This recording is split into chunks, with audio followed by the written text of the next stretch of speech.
se votaba por pueblo, por comunidad. Eso es soberanía, porque la soberanía no es, ¿verdad?, la opción de un individuo. ¿Ah? El individuo, claro, tiene conciencia, razón, libre albedrío, lo que ustedes quieran, pero la soberanía es una voluntad colectiva. Eso es muy importante, es una voluntad colectiva. Y para que se constituya la voluntad colectiva, tiene que haber comunidad, asociatividad, grupo, red, lo que ustedes quieran, que delibere. Y al deliberar, como asamblea, toma una decisión y esa es voluntad colectiva. Ahí hay soberanía. El voto individual no es expresión de soberanía. Interesante ahí que me imagino que que dirán los políticos de hoy día si uno le exige hacer lo que había en esa época, que era un juicio de residencia. Claro. Que tengo entendido que era al final de su mandato, cada vocero volvía a su pueblo y había como un juicio que decía, bueno, usted hizo esto, esto, esto, y se realizaba.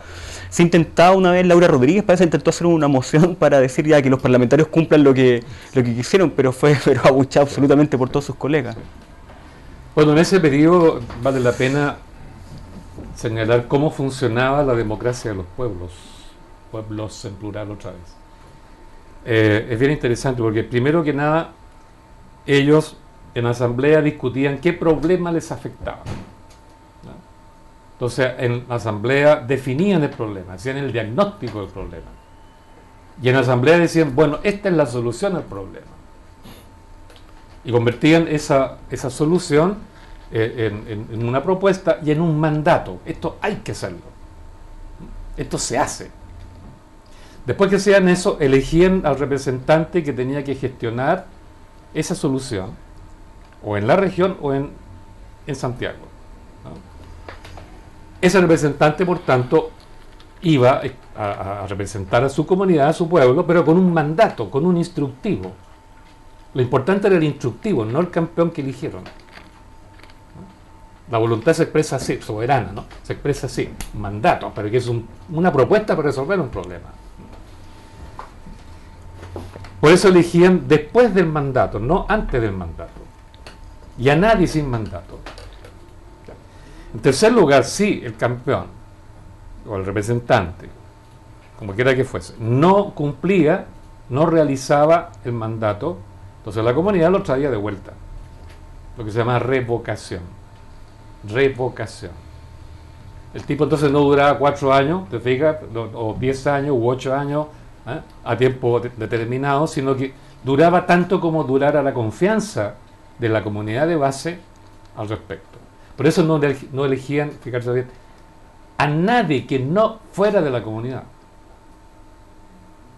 A nadie que no fuera de la comunidad.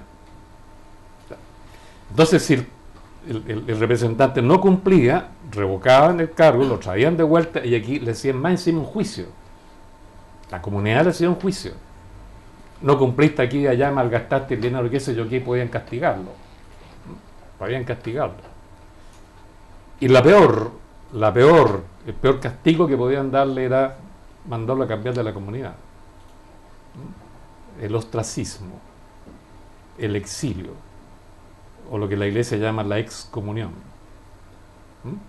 Porque perder el lazo comunitario es lo peor que puede ocurrirle a un ser humano, a un ciudadano. Pero para asegurarse aún más de que su voluntad se cumplía, mientras estaba el representante, supóngase usted, en la Asamblea Constituyente de Santiago, el pueblo además se reunía, volvía a revisar el mandato que había, lo ponían por escrito y enviaban, en este caso al Congreso Central en Santiago, lo que fuera, lo que llaman la representación. No solo representante, el pueblo mandaba una representación. Esta es nuestra voluntad, se la mandamos por escrito. Entonces, en los archivos de la época hay un montón de representaciones que enviaban los pueblos por escrito, en paralelo a lo que el representante tenía que hacer. Por eso ahí funcionaba la soberanía, se fija, esa soberanía funcionando. Con eso, el representante no podía, perdone la expresión, apernarse en el cargo, reproducir su representación, formar clase política, constituir oligarquía, porque esos mecanismos lo impedían. Pero todos esos mecanismos, ustedes se fijan, desaparecidos de nuestras prácticas políticas. Entonces hoy día a un señor diputado lo elegimos por el nombre, con voto individual, sin deliberación, sin ningún mandato. El tipo hace lo que quiere. Bueno, si está en un partido, dependerá del partido, pero si quiere se sale del partido, lo que hoy día llaman los díscolos, ¿no? Y estos señores pueden entonces traficar así, en horizontal, paseándose sin ningún mandato, absolutamente hacen lo que quieren, como el senador Fernando Flores, por poner un ejemplo cualquiera, ¿no? Que es muy notorio. Fue electo por el norte, por un partido, se salió del partido, hace lo que quiere, no ha visitado más su zona, ¿verdad? Y bueno, gana no sé cuántos millones por ese cargo y le permite tener contactos para allá y para acá y viajar, etcétera, etcétera. Bueno, eso es clase política. Cuando aparece la clase política es porque los mecanismos de representación están todos viciados o desaparecieron. ¿Qué es lo que pasa hoy día? Por eso es que la ciudadanía en ciertos momentos ya no cree en los políticos, que es lo que está ocurriendo hoy día. Y por eso es que vuelve a retomar ella la sartén por el mango y comienza a descubrir lo que es soberanía, que estamos recién descubriendo y de a poco. Poquito a poco. Eso. Hay otro momento que usted identifica como de poder constituyente, que es entre 1918 y 1925, pero usted lo asocia a la experiencia de mutuales que surge a partir de 1825. Y lo que usted también señala, y que uno lo lee al revisar la historia, o cuando conversa con personas de la izquierda clásica, la historiografía marxista, es como que siempre lo ven como la prehistoria del movimiento popular, como no, las mutuales son la prehistoria de las organizaciones sociales, de las organizaciones de masa, de los partidos. Sí. Pero interesante eso en términos de que usted lo señala como matriz de una voluntad social colectiva, que en esa época, por ejemplo en 1825 en adelante, las mutuales, a fines del siglo XIX, administraban las pensiones, generaban recursos para el caso de enfermedad de sus socios, las pensiones de viuda, y una sinfín la autogestión de lo cotidiano, se podría decir. Redes de alimentación tienen que haber tenido, contrataban a médicos para que los fueran a ver, contrataban a profesores. ¿Usted también nos podría dar luz de esa época histórica también?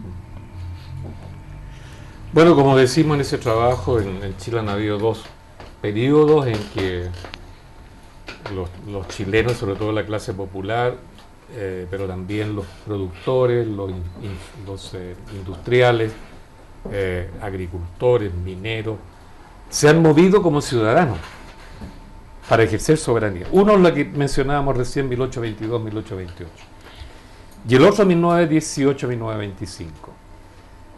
Ninguno de los dos movimientos de masas. Los dos son movimientos sociales de ciudadanos, ¿no?, que querían desarrollar su soberanía.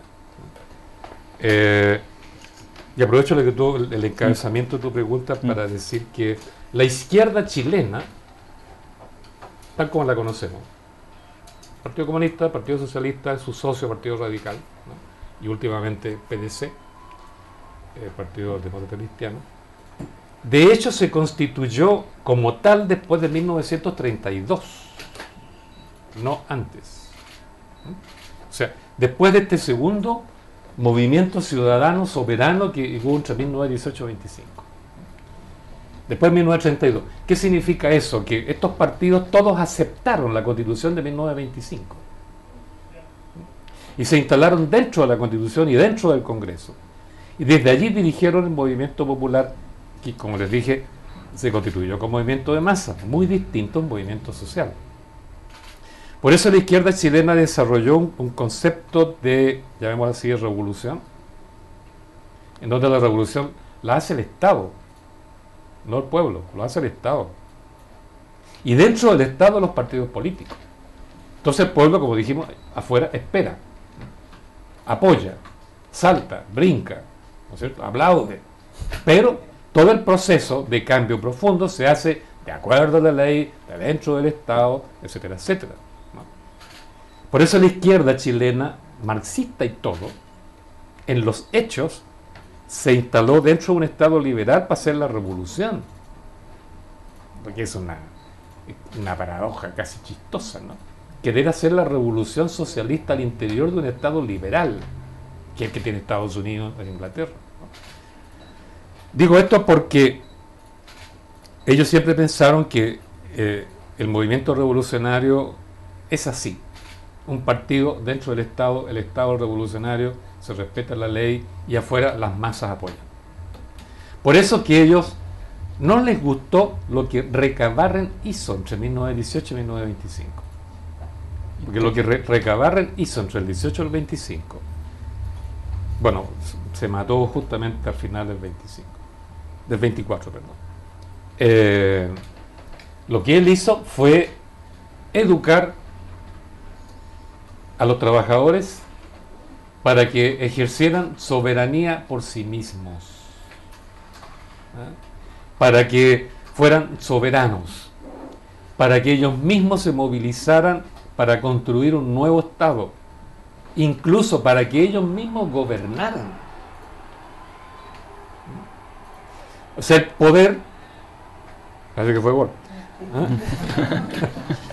O sea, el poder, ya, de acuerdo a Recabarren, radicaba en el movimiento de los trabajadores, en la FOCH, Federación Obrera de Chile. Ahí estaba el poder. Y la FOCH iba a gobernar, no los partidos políticos. Y era la FOCH la que iba a cambiar la Constitución, no el Estado. Entonces Recabarren por eso entroncó perfectamente con lo que había sido el movimiento social anterior, del 22 al 28. Con la diferencia, perdona, con la diferencia de que del 22 al 28 se movilizaron los pueblos en plural, comunidades locales. Pero en 1918 al 25 ya los pueblos estaban todos destruidos por Santiago. Entonces, ¿quiénes se movilizaron ahí? Que es bien instructivo para el movimiento actual. Los actores sociales que tenían de alguna manera presencia nacional. O sea, que estaban en todas las ciudades, en todos los pueblos. La FOCH tenía trabajadores por todas partes organizados. Los profesores también, mejor dicho, las profesoras, porque el profesorado estaba compuesto de un 80% por profesores en esa época. También por todo Chile, ¿se fija? La FECH, Federación de Estudiantes de Chile, estaba solo en Santiago, pero bueno, pensaba en función de todo el país. Estaban los industriales de la Sofofa, que en la época eran más revolucionarios que ahora, ¿no? Estaban, bueno, los conventilleros, que estaban todos organizados, las ligas de arrendatarios, eran puros conventilleros organizados a nivel nacional, ¿no? Estaban los oficiales jóvenes del ejército, de acuerdo con todo eso. O sea, una cantidad de actores sociales dijeron, bueno, basta ya de esta oligarquía, basta ya la Constitución del 25, nos vamos a movilizar para darle al país una nueva Constitución. Agarraron la soberanía de nuevo. Y se articularon como actores, ¿se fija? No fueron los pueblos, ahora son actores sociales. La FECH asociada con la FOCH, por trabajadores, con los profesores, ¿eh? Con los industriales, con los conventilleros. Por tanto, se formó una alianza de actores sociales y todos juntos organizaron una asamblea popular. Y esta asamblea popular, que le llamaron Asamblea Obrera de Alimentación Nacional, operó como una especie de congreso alternativo al Congreso Nacional. Y desde allí dijeron, no salieron a la calle a protestar ni tirar piedras, nada, sino que nosotros vamos a legislar. Entonces está el problema de la economía, y qué sé yo, celebraron asambleas a todo lo largo del país sobre el tema económico. Toda la asamblea enviaron su informe, en la asamblea en Santiago, entonces reunió todos esos informes y los convirtió en proyectos de ley que el pueblo había elaborado. Con esos proyectos de ley partieron a la moneda, se lo entregaron al presidente. Mire, esta es la voluntad popular, aquí están estos paquetes de proyectos de ley, hágalos aprobar, tiene 15 días para hacerlo, si no lo hace, desacato. Y la ciudadanía decidirá soberanamente qué va a hacer. Tal cual, ¿eh? Y para asustarlo un poco, llamaron a Marcha del Hambre, así le llamaron, Marcha del Hambre gigantesca por todas las ciudades de Chile. Para la época era un récord absoluto. Bueno, era una asociación de actores, donde el más potente de esos actores eran los trabajadores. Pero los trabajadores venían como tú decías, como 100 años tenían su sede, venían conversando, deliberando, manejando recursos, comprando imprenta, produciendo diarios, produciendo libros, montando escuelas, tenían como 35 escuelas propias, la Foch. Ahí enseñaban a sus cabros de acuerdo a su pinta, como ella quería. Las profesoras estaban en la época absolutamente de acuerdo con la Foch, los estudiantes de atrasito apoyaron eso. Entonces, esta articulación de actores fue la que comenzó a plantear una nueva constitución. Las reprimieron, una terrible represión. A los 2 años se pararon de nuevo como mono porfiado. Entonces ahí comenzaron ahora a elaborar leyes para la educación. Los reprimieron, se levantaron de nuevo como mono porfiado, el año 25, marzo, y decidieron ahí constituirse en Asamblea Popular Constituyente. Ya que no le aceptaron sus leyes, entonces, bueno, vamos a adoptar una constitución. Ese movimiento, te fijas, funcionó de una manera muy similar al de los años 22-28, porque también funcionó la revocación. También mandaba la Asamblea. Entonces, ellos hacían funcionar, cada decisión hacían funcionar la Asamblea a todo lo largo del país. Parecido a los estudiantes, pero aquí eran no solo estudiantes, trabajadores, profesores, arrendatarios, etcétera. Y pasó lo que pasó, no los voy a detallar eso, fue un largo cuento. El libro lo describo muy rápidamente también, porque hay otro libro grande donde lo hacemos con detalle. Por un increíble engaño, brutal engaño, una brutal traición de Arturo Alessandri Palma a la voluntad de la ciudadanía. Fue un engaño miserable, ¿no? Realmente miserable. Pero la oligarquía feliz, porque Alessandri salvó a la oligarquía del movimiento social, ¿no? Gracias a eso. Entonces Alessandri puso en la Constitución del 25, que es igual a la del 33, ¿no? Liberal también, y esa es la que dominó hasta el 73, y esa es la que aceptó el Partido Socialista, el Comunista, el Democrático, el Radical, todo. Y Salvador Allende, pues, bueno. Y Salvador Allende. Una constitución que surgió de una traición redactada por Ibáñez, donde postuló exactamente lo contrario de lo que había querido y planteado la Asamblea Popular Constituyente. Bueno, por ahí es bueno conocer eso, porque ahí el pueblo se organizó de otra manera. ¿Fíjate? No por pueblo, sino por actores sociales, pero organizando asambleas locales, para discutir temas de fondo, y luego una asamblea nacional que comenzó a legislar y dar una constitución. Hoy día lo interesante es que tenemos un actor social muy movido, los estudiantes, la CUT. Hay que hacer una limpieza ahí, pero a fondo, ¿no? El colegio de profesores también hay que rearticularlo, porque se mueve la cúpula, pero no las bases, ¿no? No las bases docentes, digamos. Los estudiantes están medio solos, porque los profesores no están acompañando como debieran. En la pura cúpula es puro Gajardo nomás, que va a tomar, ¿no es cierto?, al ladito de la Camila, porque no se desprende el lado de ella, ¿sí?, sosteniendo el lienzo de turno, marchando la cabeza, como tú señalabas. Pero no hay movilización del profesorado abajo, no hay asambleas de base de los profesores. Los estudiantes tienen, los profesores no, la CUT tampoco. Entonces ahí están los estudiantes solos. Entonces necesita constituirse una articulación de actores sociales.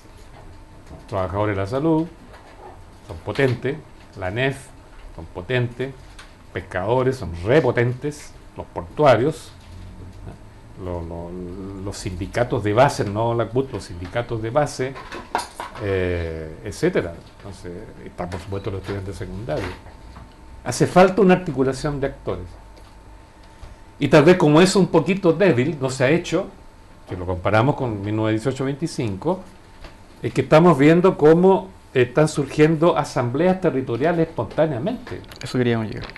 Que es un gran tema. Es un gran tema.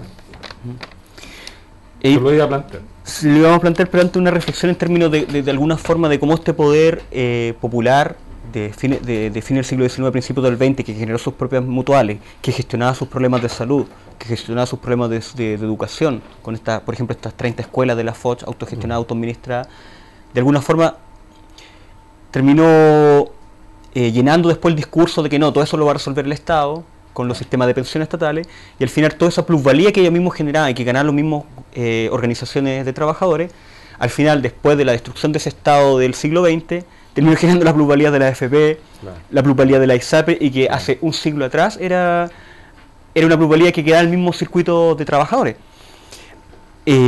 Referente a eso, bueno, como usted señala la historia como una caja de herramientas, ¿qué experiencia hoy día ve de poder popular parecida a la que reseñamos reciente de 1822 y de 1918, ahora, hoy día?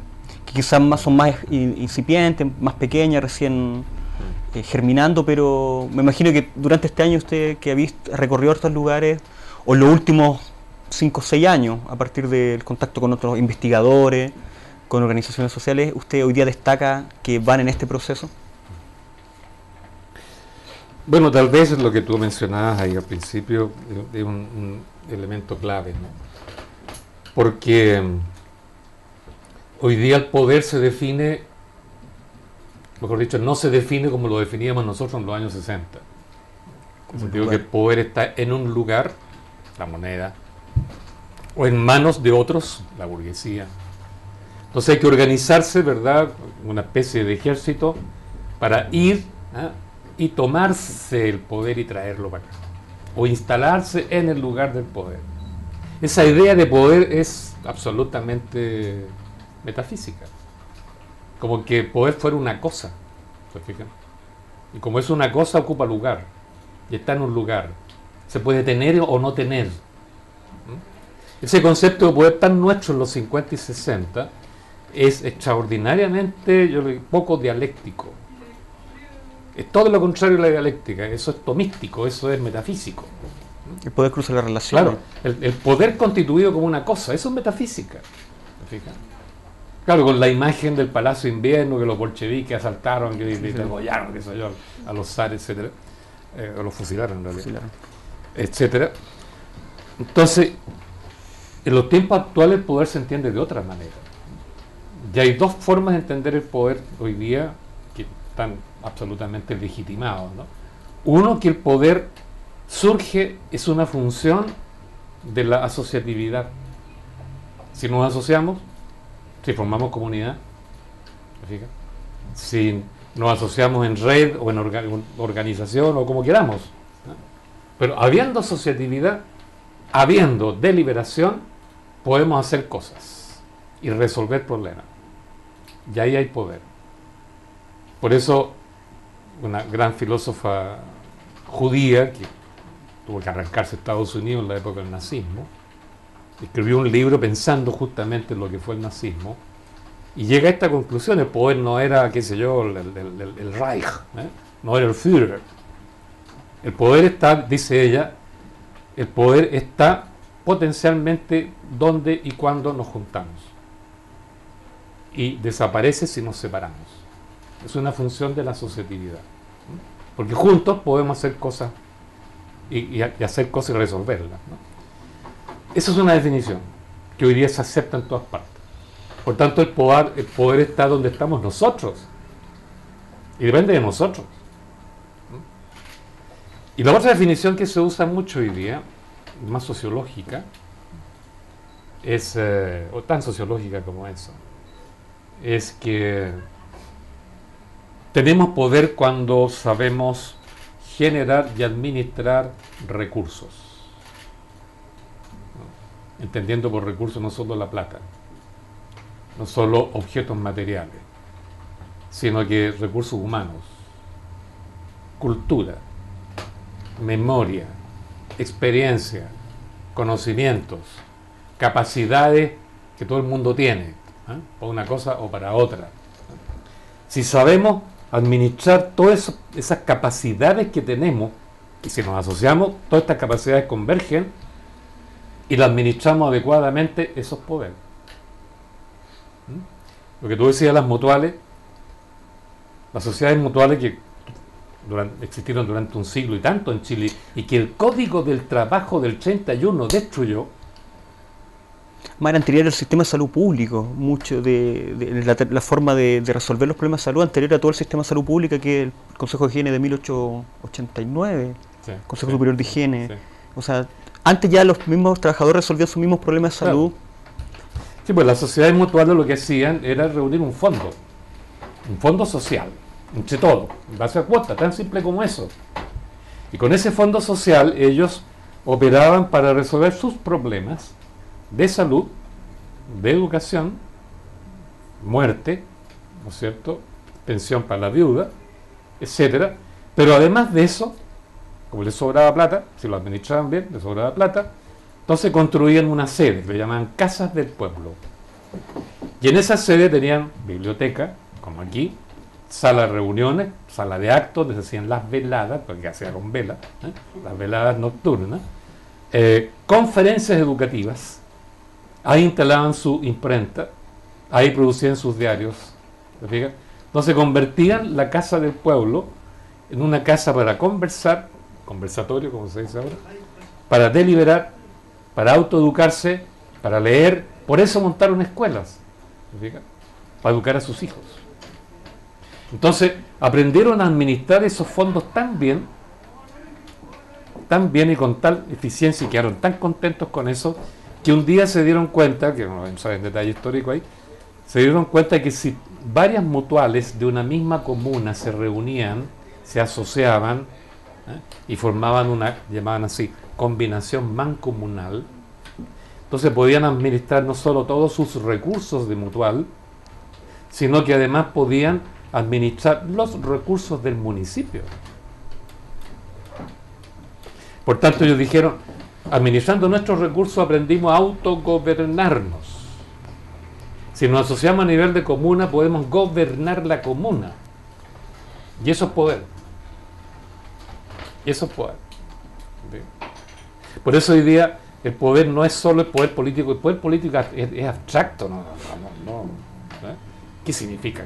¿Qué poder real tiene un partido político hoy día? ¿No? Aparte de su sede, no es poder. ¿No? En cambio, el poder que comenzaron a manejar las mancomunales, cuando se proyectaron al municipio, era el gobierno de una comuna, y comenzaron a hacerlo. Controlaron Valparaíso, Tocopilla, Coronel, Choague, como 5. Se apoderaron de los municipios. Entonces dijeron, fíjese todo lo que se puede hacer ahí, ¿no? Con los recursos de la comuna vamos a organizar empresas productivas, municipales, para el mejor servicio de las necesidades del pueblo. Panadería, por ejemplo, ¿no? El municipio comenzó a controlar el servicio eléctrico, los teléfonos, el transporte, la policía, todos los servicios para la comunidad. El municipio lo administra y el pueblo a través de eso gobierna. Eso es poder. Eso es lo que enseñaba Recabarren. Entonces, ya que aprendimos a gobernarnos en la mutual, después en las mancomunales y después en algunos municipios, el salto siguiente, gobernemos el país, pues. Por eso es importante esta definición: generar, administrar recursos con eficiencia. Eso es poder, eso es gobernar. Entonces hay que desarrollar esas capacidades. No está de más decir de que las mutuales fueron las únicas, fue la única vez que el pueblo manejó sus fondos sociales. Después del 31 los manejó el Estado. Las cajas. Las cajas, ¿no es cierto?, los públicos, particulares, ¿cómo se llama?, el seguro obrero, etcétera, etcétera.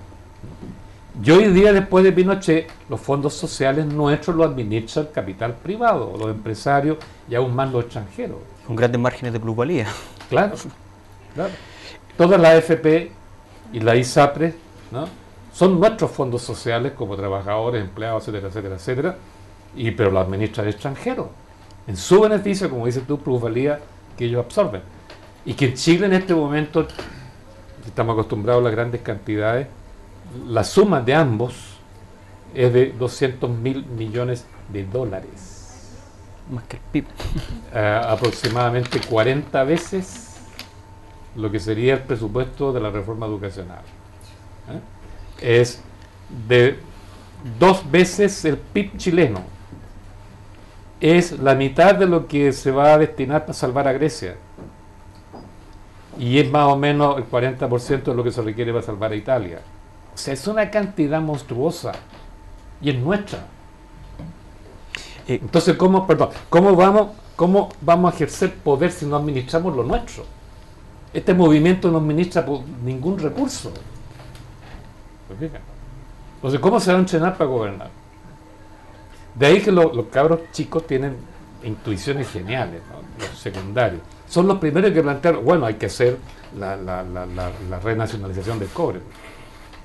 ¿Mm? Yo agregaría, porque no lo han dicho, hay que resocializar los fondos de pensión, ¿verdad? Y administrarlo para invertirlo en Chile, no invertirlo en otros países, ¿verdad? En los mercados, en las bolsas internacionales, como lo hacen las AFP y las ISAPRE. Entonces, el gran tema, entonces, poder se define hoy día de esa manera. Yo creo que tenemos en este momento el poder por asociatividad. El movimiento estudiantil está asociado como debe ser, no maneja recursos, sí. Las asambleas territoriales también manejan más recursos. Yo le podría describir detalladamente, pero digamos en 2 pinceladas. La asamblea de Magallanes, esa asamblea manejaba recursos a través de toda la gente que se asoció. Y ustedes saben, paralizaron la ciudad con 50 ¿cómo se llama? Barricadas simultáneas. Entonces los pacos no sacaron ninguna porque eran tantas que entonces pasaban por el ladito en fila india, ¿no? Hacían el quite, ¿no? Y ellos gobernaron 3 semanas. La asamblea de Magallanes gobernó 3 semanas, ¿no? E ignoró absolutamente al intendente, al alcalde, al senador por la zona, al diputado por la zona, nada. Y después que resolvió el problema, le dobló la mano al gobierno, entregó el poder, ¿no? Elegantemente. Don Gabriel. Porque manejó recursos, pero ahí termina. Tenemos otras preguntas, pero creo que igual sería interesante abrir el conversatorio al público para alguien que quiera desarrollar alguna pregunta. O comentario. ¿Comentario? O crítica. O del Twitter también nos han llegado algunas preguntas. Vamos a revisar 2 de Twitter. Primero los vivos, ¿no? Ya. Cerca de ya 1000 personas viendo la transmisión. Hay 1000 personas viendo la transmisión, interesante. Más que lo que estamos reunidos acá. ¿Qué efectos tiene la apertura económica y sus consecuencias sociales? Y Julio López quiere saber algunos ejemplos de generación de constituciones desde el pueblo en Latinoamérica. Están abiertos. Bueno, lo segundo, el ejemplo lo dimos, para que irse a otro país, porque han habido muy pocos casos también, eso es cierto. Pero en Chile tenemos la Constitución de 1828. Fue absolutamente generada por los representantes elegidos libremente por las comunidades locales, por los pueblos. Es momento de reeditarla entonces, que alguien imprima y salga. Y repito, es la única vez en la historia de Chile que se fueron a Valparaíso para evitar las molestias que el patriciado santiaguino hacía en ese sentido. Y no está de más decir que esa constitución, la llamaron ellos mismos representativa popular, o popular representativa. Fíjese el título que le encontraron en esa época, 1828.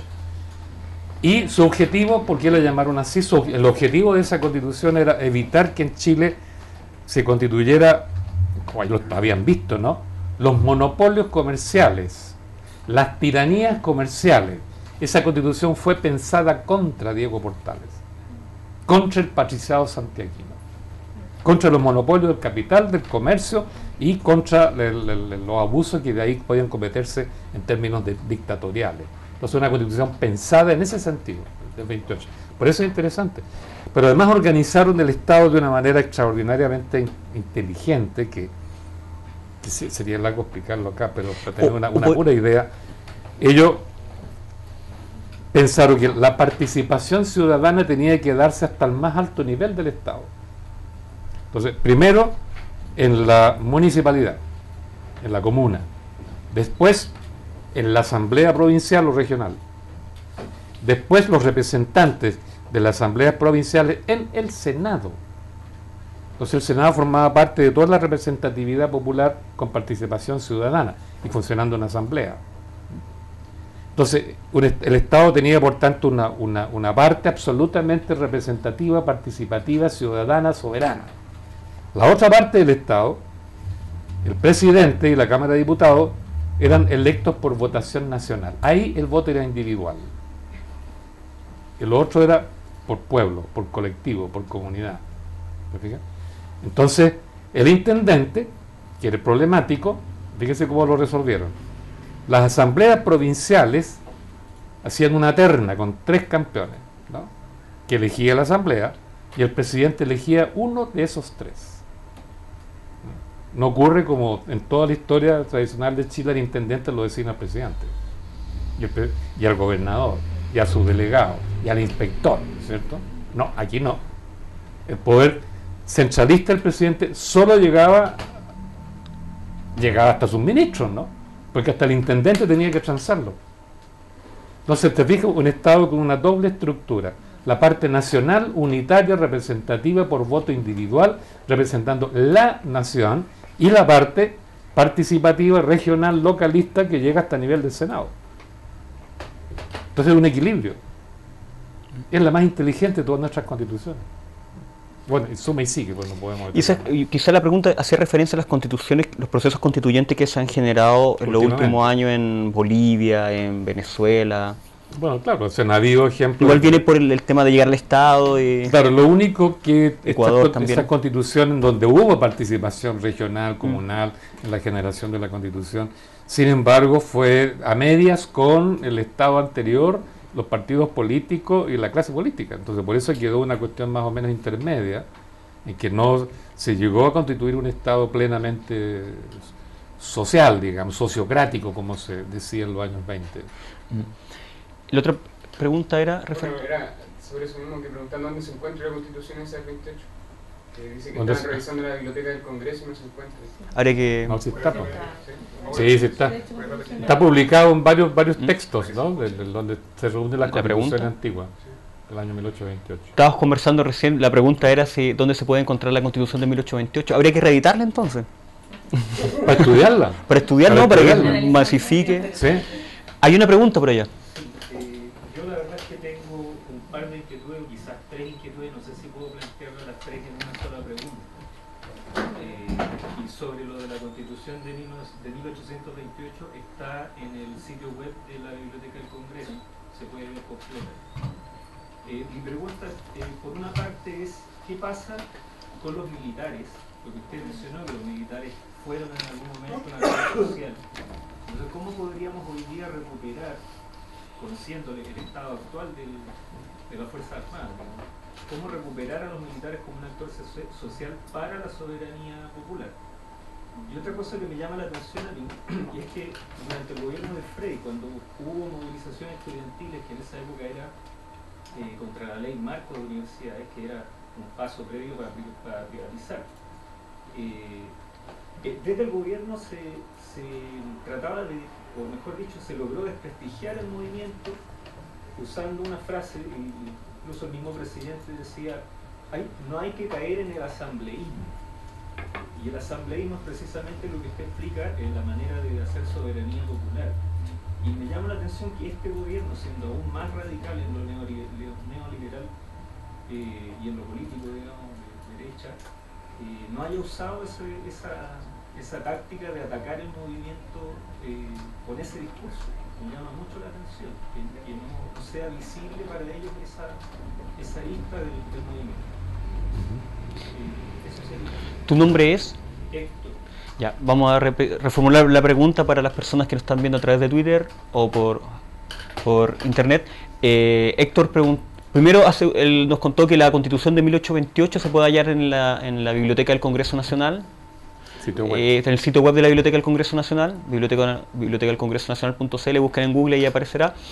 Y hizo la pregunta referida primero el rol de los militares en todos estos procesos constituyentes, porque don Gabriel recién hablaba del tema de la participación de oficiales jóvenes, también está el periodo de Marmaduke Grove en la época de 1900, los años 20. Pero también tenemos la tradición de más de 22, 23 intervenciones militares en la historia de Chile para volver al orden patricio vigente, se podría decir. Y el tema una protesta contra Eduardo Frei, cuando una ley marco de educación superior, el mismo Eduardo Frei criticaba el asambleísmo de los estudiantes, y que la pregunta es por qué acaso hoy día el gobierno, que es más conservador, no llega a criticar a los estudiantes por asambleístas. Bueno, lo primero, no hay duda que hace falta una profunda reflexión y una deliberación ciudadana acerca de nuestras Fuerzas Armadas y en particular el Ejército. Porque en estricto rigor, cuando uno contempla la historia desde la mirada ciudadana, uno llega a la conclusión inevitable de que en Chile hay dos clases políticas. La clase política militar, que es la que derriba los sistemas y después crea las bases para el nuevo sistema, o sea, hace política construyendo el Estado, echando las bases fundamentales del Estado. Es clase política militar. Y la clase política civil, ¿qué es lo que hace? Simplemente es recibir el Estado que los militares le entregan hecho y administrarlo. ¿Eh? Administrarlo. Tenemos dos clases políticas. Entonces el problema aquí es que el Estado chileno ha sido construido prácticamente las 3 veces por el ejército. Por imposición militar del ejército. 2 veces con terrorismo militar, ¿no? 1830, 1973. Entonces ahí hay un problema que tú estás planteando. Porque este ejército chileno, ¿no?, por darle un nombre genérico, es un ejército que se formó culturalmente de una manera muy peculiar, ¿no? Se formó combatiendo dentro de su territorio a los habitantes del territorio. Estuvo siglos combatiendo al pueblo mapuche. Sigue. La Araucanía sigue militarizada. Todos lo sabemos eso, ¿no? Estuvo un siglo y tanto combatiendo a los rotos, a los peones, al roto alzado, al roto insolente, al roto ladrón, al roto saqueador. Estuvo reprimiendo a los trabajadores organizados de la época de las mutuales. 1890, 1903, 1905, 1906, 1907, 19, 20, 21, 24. ¿No? Reprimió a los campesinos, Ranquiri, bueno, a través de la policía. ¿No? Masacró a los trabajadores de Plaza de Armas, Plaza Bulnes, 1946. ¿No? Después 57, en todo Santiago. 62, Población Caro, 67, en Salvador, 69, Puerto Montt, y 73. ¿Cómo es posible que en una sociedad tengamos un ejército que, tú decías la cifra, que durante 23 oportunidades ha masacrado, y ha masacrado los mismos? Porque si masacrara a uno y otro distintos, no, pues estaría más o menos equilibrada la cosa. Pero no, es la gran mayoría popular, ciudadana, productivista, democrática, participativa y además regionalista. Y ha privilegiado todo el tiempo a los mismos. ¿Quiénes? Ni siquiera los industriales, porque si hubiera favorecido a la burguesía industrial, algo nos habríamos beneficiado. Pero no. Siempre ha privilegiado a la burguesía mercantil, financiera, especulativa. No olvidemos que el Estado tipo lo montó Diego Portales, que era comerciante, especulador, monopolista y más encima fracasado, porque no fue pésimo con los negocios, ¿no? Y hoy día, no es chiste, pero tenemos un Horst Pongman, ¿no?, que es un mercader, ¿no? Y sin contar las Falabella, los Ripley, los Polares, etcétera, etcétera, ¿no? Estamos dominados y hemos estado toda la vida dominados por el capital comercial. Entonces tenemos un ejército que, por un lado, ha bloqueado el desarrollo de los movimientos industrializadores. Entonces reprimió a los artesanos, etcétera, etcétera, ¿no? No tenemos industria en este país porque han sido reprimidos los movimientos de industrialización, ¿verdad? Ha privilegiado a la peor forma de capitalismo que existe en el mundo, que es el mercantil financiero. Porque de acuerdo al viejo Marx, el capital mercantil financiero destruye las fuerzas productivas, y al destruir las fuerzas productivas no genera una clase trabajadora con perspectiva de desarrollo y carrera profesional o de oficio. Lo que pasa con la genera industria en masa Chile. marginal. Lo que pasa con la industria en Chile. Claro. Entonces, y más encima estas masacres, y más encima nos construye el Estado. Este ejército han hecho todo en este país, ¿no? Y está enfermo, digo yo, en mi opinión, una patología cívica, que consiste en creer que dentro de esta nación hay un enemigo interno. Y al enemigo no se le respetan los derechos civiles ni los derechos humanos, se le masacra cada vez que puede, se le tortura, aquí lo que ha demostrado cuántas veces. Y hoy día, sin duda, este ejército, hay que reconocerlo, está intacto. Porque, claro, se juzgó unos cuantos señores, no sé cuántos, 80, 100, 150, con penas que son simpáticas, ¿no? No vamos a decir que son penas rigurosas, ¿no? Están en un resort ahí, Punta Peuco, no se parece nada a la cárcel de alta seguridad donde meten a los bomberos, como le llaman ellos, ¿no? Absolutamente distinto. Entonces tienen esta enfermedad cultural. Entonces por eso es que a los chilenos no lo han unido, lo han dividido, porque siempre masacran a un lado y privilegian al otro. Entonces nos han dividido ya 23 veces. ¿Cómo pueden decirse después que son nacionalistas? No son nacionalistas, son faccionalistas. Bueno, aquí hay una tremenda tarea porque están intactos. La única tarea posible aquí que nos queda a nosotros, porque ya no se les puede combatir con las armas, porque ya aprendieron a hacerlo, ¿no? Ya aprendieron a torturar también, lo hicieron muy bien, desarmaron todas las organizaciones con la tortura, ¿no? Y de hecho a Estados Unidos también. Entonces, parece difícil, ¿no?, entrarle a combatir en Territorio militar. en el negocio donde ellos son fuertes. Pero el problema aquí es que están cívicamente enfermos, digo yo. Por tanto, ahí la ciudadanía debe intervenir. Pero ¿cómo? Debe intervenir. Proceso de democratización de la Fuerza Armada, empezar a cambiar las formas de cómo se forma el militar, empezar a hacer estos cursos para que ellos aprendan. Bueno, es indudable que si podemos... estamos preocupados de intervenir la educación para nuestros hijos, ¿por qué no intervenir también el proceso educativo de nuestras Fuerzas Armadas? ¿Por qué tenemos que aceptar que ellos se autoeduquen, que tengan sus propias mallas curriculares, sus profesores, que filtren a los profesores para que hagan las clases, que van a estudiar sus posgrados, como queramos llamarlo, a Panamá o a Estados Unidos? ¿Y qué es lo que aprenden ahí? ¿Qué es lo que enseñan en Estados Unidos? Guerra sucia. ¿Cómo masacrar a su propio pueblo si estos se ponen antiliberales? Eso lo han demostrado, ¿no? Todos sabemos eso. Entonces, ¿por qué no intervenir, digo yo? ¿Por qué no intervenir como ciudadanos para nosotros decir, bueno, ustedes tienen que educarse así como nosotros queremos? Y reeducarlos, ¿no? Aprender la verdadera historia de Chile, que se las metan en la cabeza, que sea corriente eléctrica, de alguna forma. Pero eso no basta. Porque hay que reorganizar el ejército, porque hay dos tipos de ejército en la historia, ¿no? El ejército profesional, pagado, ¿verdad?, que monopoliza las armas y se le instruye en el manejo de las armas hasta nivel exquisito, ¿no? Y el ejército de ciudadanos, que es ese ejército, ¿no es cierto?, que se forma con ciudadanos que reciben instrucción militar, esporádicamente, una vez al mes, una vez a la semana, qué sé yo, y que solo se constituyen como ejército cuando hay un riesgo real. Si no hay riesgo real, se disuelven y siguen siendo ciudadanos, y como son ciudadanos deliberan.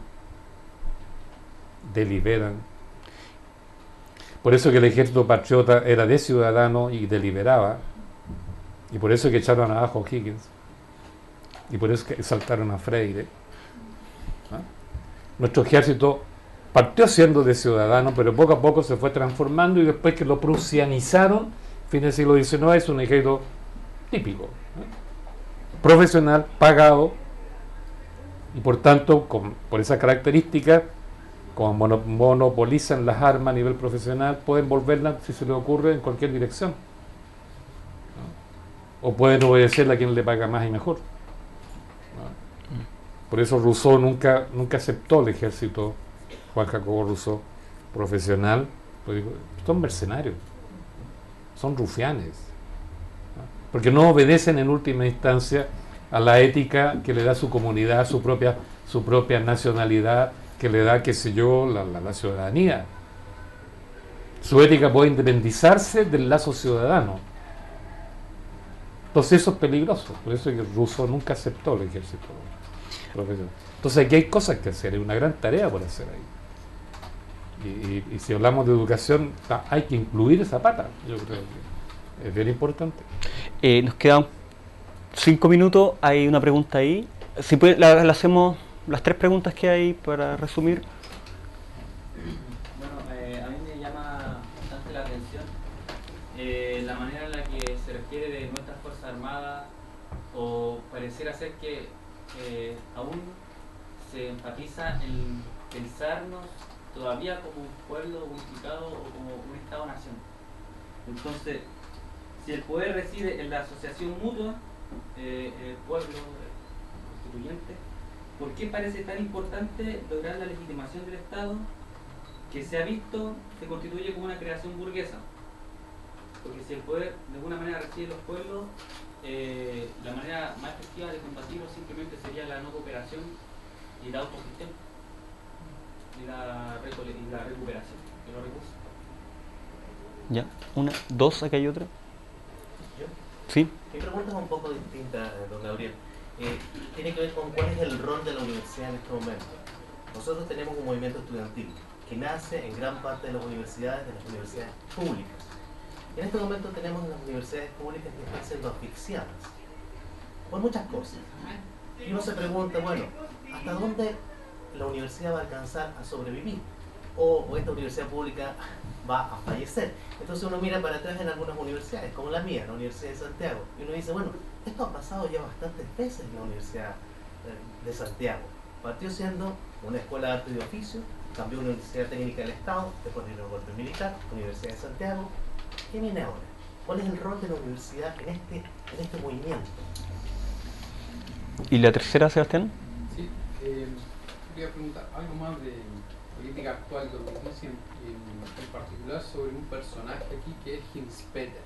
Quería preguntarle su opinión sobre este personaje Hinzpeter y su relación con el Estado de Israel. Y en relación a ello, ¿qué nos puede decir acerca de si Hinzpeter efectivamente, como especulan algunos, está trabajando para el Estado de Chile, ¿ya?, para los intereses de Chile, o para el Estado de Israel? Eso es una. Y la otra es sobre el rol de los medios de comunicación en los tiempos actuales, ¿ya?, en tiempos de movilizaciones sociales, el rol que ejercen los medios nacionales, ¿ya?, de comunicación, y el rol que pueden ejercer otros medios de comunicación distintos a ellos, como lo es el ciudadano, por ejemplo, ¿ya?, y cómo califica el rol que juegan estos medios de comunicación. Ya, resumiendo las 3 preguntas, ¿una cuarta? Quería saber su opinión en relación a este movimiento estudiantil, si hubiese tenido la misma fuerza que tiene ahora con este gobierno de derecha que con un gobierno de concertación, porque la visión, tal vez uno puede decir que aquí con este gobierno de derecha se agudizaron las contradicciones. Hubiese pasado lo mismo en un gobierno de concertación, bien se ido manejando mejor políticamente y hubiese sido la misma fuerza. Eso, me gustaría saber su opinión al respecto. Ya. Para resumir las 4, aquí se hicieron 4 preguntas para nuestros amigos que nos están viendo a través de internet. La primera tiene que ver con, si la entendí bien, tiene que ver con el tema de cómo seguir apostando a copar el Estado cuando se pueden generar otras formas de participación. Va por ahí. 2, que tiene que ver con el rol de la universidad pública hoy día, ya en el siglo XXI. El tercer punto, la tercera pregunta tiene que ver con qué opina del señor Hinzpeter, el ministro del Interior, y también el rol de los medios de comunicación en estos procesos de movilización social. Y la cuarta pregunta tiene que ver si de alguna forma esta emergencia, esta protesta de este año, esta emergencia de movilización ciudadana se hubiese dado bajo un gobierno de la concertación. Harta pregunta más complicada. ¿Cuánto tiempo tenemos? 5 o 10 minutos. Lárgala. Difícil. Porque Difícil. hay por lo menos 2 preguntas que son gigantescas. Son enormes porque implican cuestiones de fondo muy importantes. La primera del maestro ya,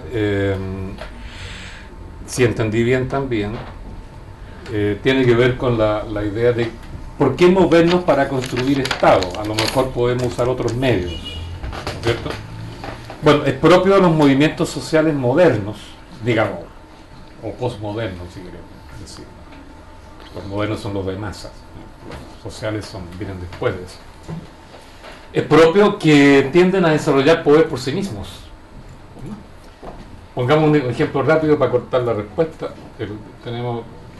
A mí me gusta mucho el movimiento de los sin tierra en Brasil. Porque los movimientos de los sin tierra en Brasil partieron sin tierra, y se la tomaron y la defendieron a balazo hasta que se le reconocieron posesión, propiedad, cualquier régimen ahí. Pero una vez que se apropiaron de eso, empezaron a hacerla producir. Y le hicieron producir muy bien, con mucho trabajo, qué sé yo, y lograron, generaron grandes ingresos en base a eso. Como producían mucho, dijeron, tenemos que organizar en consecuencia empresas de comercialización. Y organizaron empresas de comercialización. Como eso le significó ingresos monetarios importantes, fundaron instituciones financieras. Y con todo ese aparataje, dijeron, de repente hay que invertir por aquí, por allá, hay que hacer obras de infraestructura importantes, construir caminos, hay que conseguir crédito. Pero ya con todo eso, pueden conseguir crédito en la banca internacional. Con todo eso ya dijeron, bueno, tenemos que ser más eficientes en la producción agrícola, la producción industrial, la cuestión comercial, la cuestión financiera. Necesitamos prepararnos para ser eficientes. Entonces fundaron escuelas, institutos profesionales. O sea, generaron toda una sociedad productiva, comercial, financiera, educativa, cultural, autogobierno, poder multidimensional. En este momento el MST tiene alrededor de 30 millones de brasileños incorporados a su movimiento.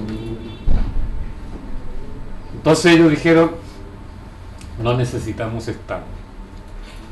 ¿Para qué? ¿Para qué? Desarrollamos el poder popular no como el reclamo y el puño en alto, como nosotros pensamos en los años 60, sino el poder popular multidimensional, lo cotidiano, productivo, comercial, cultural, etcétera, en nuestro beneficio. Entonces, el Estado nos da lo mismo. Podemos presionar desde fuera al Estado nacional y chantajearlo.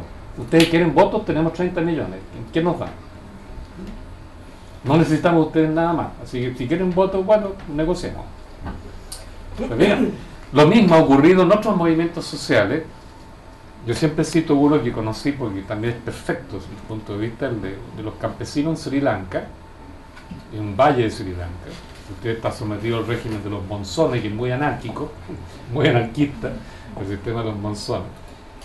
Entonces el valle ellos no podían trabajarlo bien porque las lluvias de repente llegaban, de repente no llegaban, de repente llegaban muchas, entonces estaba la pobreza más grande en el valle. Entonces los campesinos dijeron, la única solución, se reunieron, la asamblea, aquí es que construyamos una gran central hidroeléctrica. Entonces ahí juntamos el agua, la manejamos a nuestra pinta, cuando llegue el agua se almacena allí y más encima producimos electricidad. Y por sí mismo comenzaron los trabajos, con mucho esfuerzo, por iniciativa. De ahí comenzaron a juntar capacidades, se fija lo que estaba diciendo recién. Y cuando ya la obra estaba medio avanzada, entonces sugirieron a algunos ingenieros que los ayudaran, y muchos ayudaron. Y la obra comenzó a avanzar, avanzar, avanzar. Cuando ya estaba tan avanzada, pidieron crédito, les dieron, terminaron la obra. Controlaron el monzón, regaron el valle a su pinta, energía hidroeléctrica, y comenzó el desarrollo del valle. Y por tanto resolvieron sus problemas. Cuando ya estaba el valle desarrollado, llegó el gobierno a instalar ahí, ¿verdad?, sus gobernadores.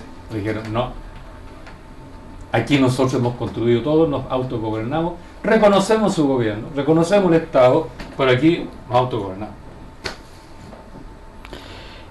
No, ahí no se requiere el Estado, ¿te fijas? Pero hay que desarrollar el poder en todas las dimensiones posibles.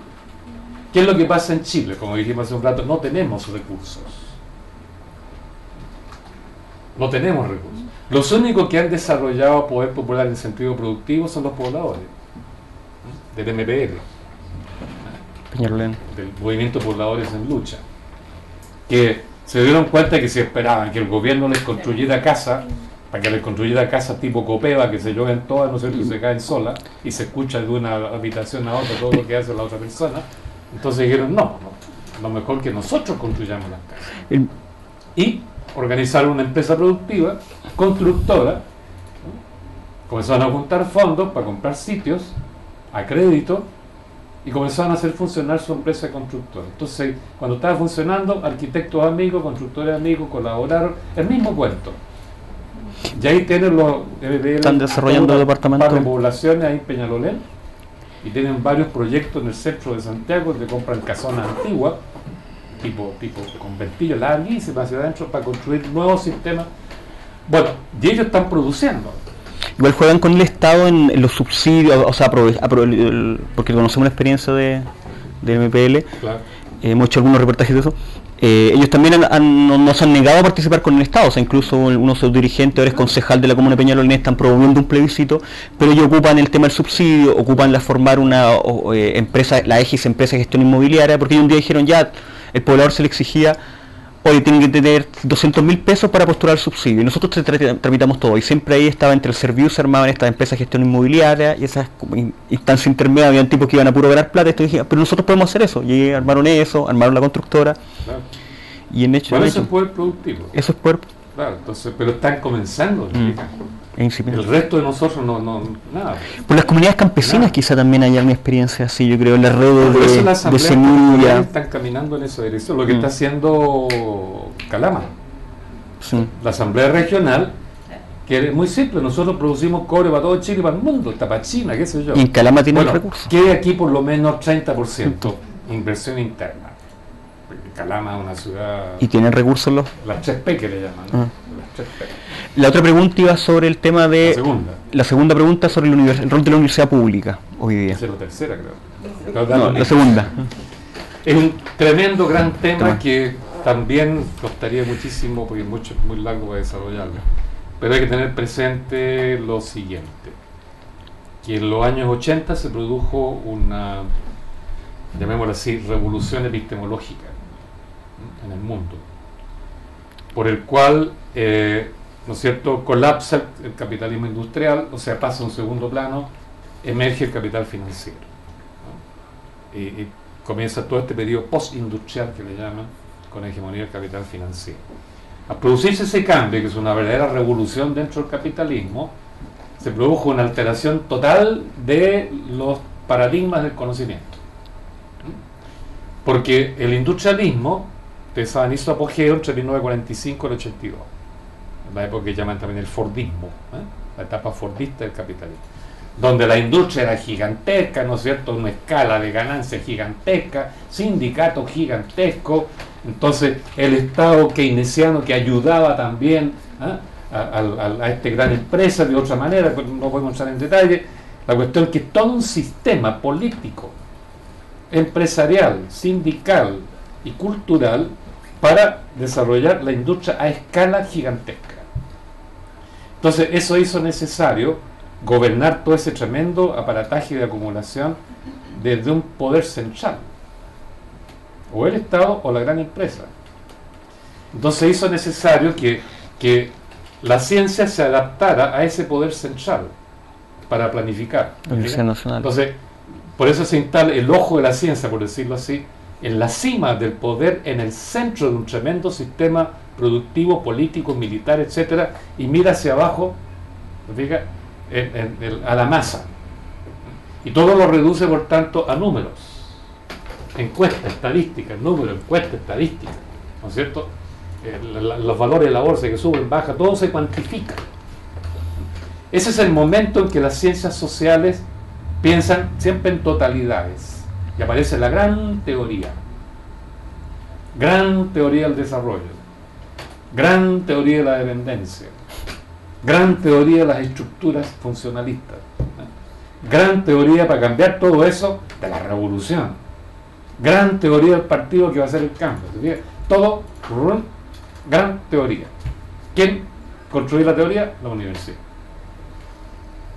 Entonces, durante el 45 y el 82 las universidades se fueron, como dijo un sociólogo alemán, y muy interesante, Klaus Hofer, dijo, en esa época las ciencias sociales se sentaron a la diestra del poder, a la diestra del poder, y miraban de arriba todo, gran teoría grande, ¿no? Y las universidades produjeron esas grandes teorías de desarrollo. En Chile, Eduardo Frei, ¿no es cierto?, tenía un equipito que le planificó todo, ¿no? El padre Beckerman, ¿no es cierto?, teórico, Universidad Católica, de Sal, etcétera, le planificó la promoción popular para los pobladores. El CEREN planificó también para la democracia cristiana, el CESO para Salvador Allende. Hasta Miguel Enrique tenía un campeón ahí que le soplaba teoría, Rey Mauro Marini. El Partido Socialista tenía a Teodoro dos Santos. Allende tenía este español, ¿cómo se llama? Se me olvidó el nombre ahora. Que es abogado, que después se agarró con los chilenos y con Pinochet. Joan Garcés. Joan Garcés. Joan Garcés, entre otros, digo. Bueno, eso colapsó el 82. Colapsó el 82. Entonces las grandes industrias se desmigajan, aparece, ¿no es cierto?, la microempresa, aparece lo que llaman ellos el outsourcing, o sea, la externalización de la empresa, se subdivide, se convierte en empresas chiquititas, ¿no? Los sindicatos también se fragmentan, se pulverizan.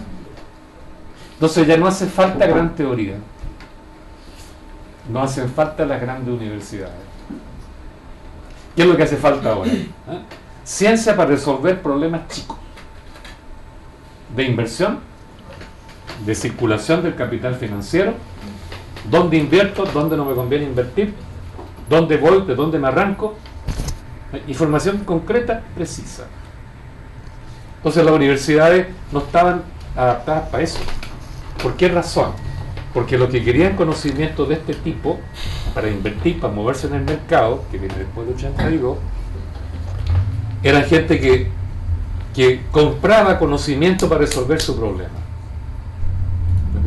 Entonces no le compraban a la universidad, porque no estaban preparadas para eso en la universidad. Entonces compró científicos privados. Y estos se articularon entonces en pequeñas empresas, pequeños trusts de cerebro que le llamaron, think tanks, o consultoras, o como llaman hoy día, clasificadoras de riesgo. Entonces ahí se fueron juntando los intelectuales, los académicos. Entonces recibían de los clientes cuestiones específicas. Tengo este problema específico, resuélvanmelo científicamente y le pago tanto. Sumas suculentas. Entonces la consultora le producía conocimiento estratégico, pero vendía el conocimiento a ese señor, a diferencia de la universidad, que producía conocimiento universal para el consumo de todo. Por eso publicaba el conocimiento. Las consultoras no publican, venden, y el cliente se queda con el conocimiento que compró. Entonces ahí surgió, te fijas, un paradigma cognitivo a partir del 82, consultorial, donde los consultores ganan 10 veces más plata que un pobre profesor universitario. Vaya si yo lo sé. Y esos son los que hoy día gobiernan el mundo, pues. Chile se guía por lo que dice una de estas, ¿no? Standard & Poor's.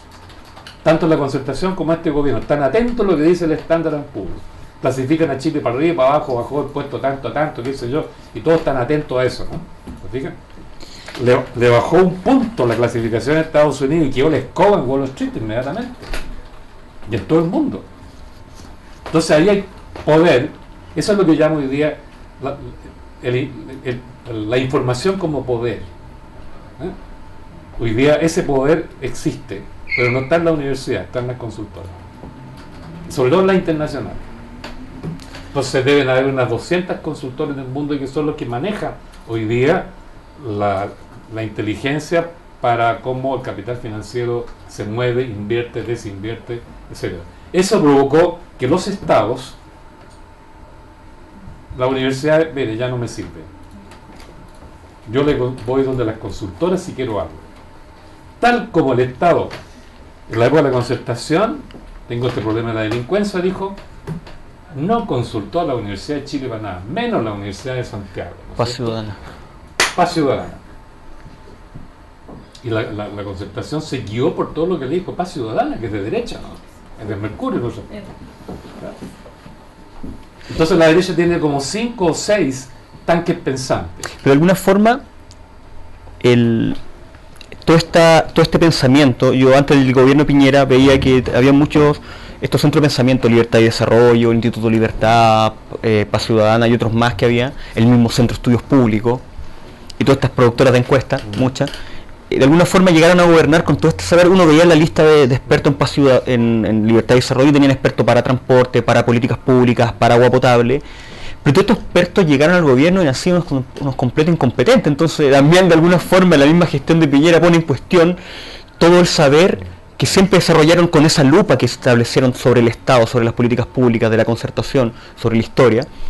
Pero de alguna forma en el momento de gobernar han sido unos verdaderos incompetentes. De alguna forma el know-how no han sabido hacerlo. No, que no es un conocimiento para gobernar. Sí. Es un conocimiento para empresas, para inversión específica. Pero hablando de lo Medidas público, concretas. pero ocultaban lo público, revisaban... Pero el problema aquí es que eso significó, te fijas, la decadencia de la universidad, que pensaba en el país. La Universidad de Chile pensaba en el país. La Católica también trató de pensar el país desde Freire para adelante. ¿Te fijas? Entonces, ¿qué ocurrió? Que ya los estados seguían ahora con las consultoras, no por las universidades. Entonces les da lo mismo. Y los empresarios descubrieron al revés, a través del mercado, que las universidades pueden ser fábricas de títulos Buen negocio. profesionales. No entidades que piensan el país, porque hoy día no se piensa el país, se piensan las empresas nomás. Claro. Entonces de ahí que la Universidad de Chile les da lo mismo a estos gallos, ¿no? Y a la concertación lo mismo. Y de ahí que la pobre tiene hoy día un financiamiento basal, como dicen ellos, ¿no? Del orden del 12-13%, la Universidad de La Serena 1,5%, la de Arturo Prat 0,7%, o sea, en la práctica se autofinancian como pueden. Y por cierto, en ese caso, no pueden constituir centros de investigación y pensantes que estén pensando más encima del movimiento popular. O sea, eso no lo financia nadie, ¿no? Por eso que el movimiento popular, y eso es lo importante, tuvo que comenzar a pensarse a sí mismo en los 80. Por eso surgió la educación popular. Talleres culturales, talleres de historia, talleres de psicología social de las compañeras, sobre todo, ¿te fijas? Talleres de salsa, no te vas a aprender a bailar salsa, ¿no? Etcétera, etcétera. Y por eso es que hoy día el grueso de los estudiantes de los quintiles 1 y 2, que componen el 33-34% de los estudiantes de la educación superior, es un tercio, ¿eh? Los más pobres ocupan un tercio del estudiantado universitario. ¿Qué están haciendo con su trabajo de cátedra, con su tesis de licenciatura, su tesis de magíster, su tesis, porque están llegando hasta los doctorados, ¿no? ¿Qué están estudiando? Se están estudiando a sí mismos. Yo dirigí una cantidad, pero ya no sé cuántas tesis de estudiantes que estudian su población. El club de barrio, los hip hoperos, los punk, los choros, los delincuentes, los traficantes, las prostitutas, las compañeras prostitutas, había que decir, los homosexuales, las lesbianas, han estudiado todo. Y se están estudiando a sí mismos. Entonces lo que no hace la universidad como universidad lo hacen ellos a través de sus tesis. Si ustedes leen las tesis universitarias van a aprender mucho más que leyendo lo que publican los académicos. Yo se lo aseguro. Y ha surgido además la producción intelectual a nivel de los mismos pobladores. Hay una cantidad enorme de historias de población escritas por los pobladores. Historias de talleres de lavandería escritas por sus mujeres. Historias de vida contadas por ellos mismos. Historias de los hip hoperos contadas por ellos. Punks. O sea, se autoinvestiga. Hay ciencia popular. Entonces es un paradigma, ¿te fijas? Histórico-social o social, que le salió al camino al paradigma consultorial y que está complementando el paradigma académico que está en decadencia, pero le sacan el jugo a la universidad los cabros. Entonces no nos extrañemos que los chiquillos tengan este potencial cultural hoy día y esta certeza de que ellos tienen la verdad, po. Entonces, claro, la universidad tiene unos pocos... Dice no al capitalismo por la ventana. Sí. Es por eso que la universidad no están pensando el país, pero intelectuales sueltos sí. Somos pocos. Somos pocos. Yo diría que lo que estamos corriendo para arriba y para abajo en torno a este movimiento social no pasamos de una docena. No pasamos de una docena. Pero, ¿cuál es la gracia? Que la base social está pensando, está autoeducándose, entonces da gusto, uno encuentra el tiro, interacción, y uno aprende también de la base social, pues obvio, ¿no? Aprende muchísimo. Por eso la historia social que yo practico está en parte metida dentro de las metodologías científicas clásicas y en parte metida en la calle, aprendiendo de la calle. Se mueven los dos ámbitos. Y lo mismo hace la psicología social.